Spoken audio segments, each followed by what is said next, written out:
জোরে জোরে শ্বাস নাও, ছাড়ো।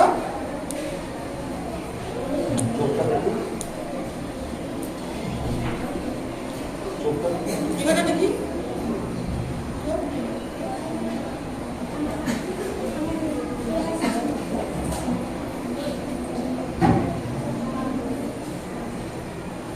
পেশেন্টের নাম কি?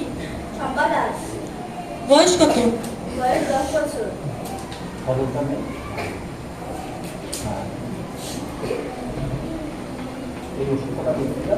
আমি কয়েকটা মেডিসিন লিখে দিয়েছি, নিয়মিত সকাল ও দুপুরবেলা এগুলো খাওয়াবেন, ঠিক হয়ে যাবে।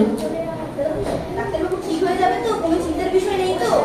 বাইরের কোনো খাবার খাওয়াবেন না, আর এই ওষুধগুলো নিয়মিত খাওয়াবেন, ঠিক হয়ে যাবে তাহলে। আমি স্কুল যাবে না? দাঁড়া দেখছি ও কি বায়না করেছে জানিস? ওকে নাকি মোবাইল কিনে দিতে হবে। স্বামী, কি রে স্বামী?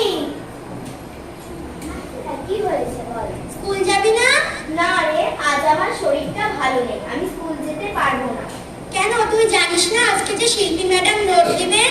তুই নোটটা পরে আমাকে শেয়ার করিস, তাহলেই হবে। আচ্ছা।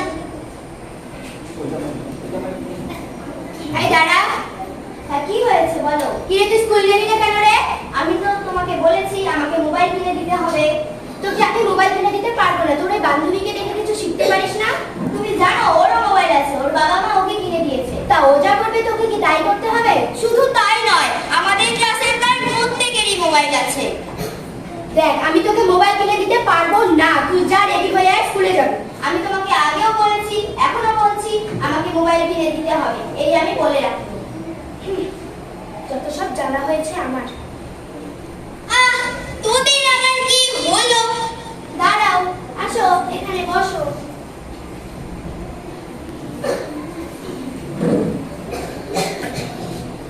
তা কি হলো বল তো? জানো, আমার ওই মেয়েটাকে নাকি ফোন কিনে দিতে হবে। তোরাও না আজকালকার দিনের মেয়েরা একটা কিনে দিলেই হয়। মোবাইলের তো ভালো দিকও আছে, খারাপ দিকও আছে। ফেসবুক, ইনস্টাগ্রাম, মেসেজ, আরো যে কত কিছুই না আছে। ও যদি খারাপ হয়ে যায়, তাহলে এগুলো করলে পড়াশোনাটা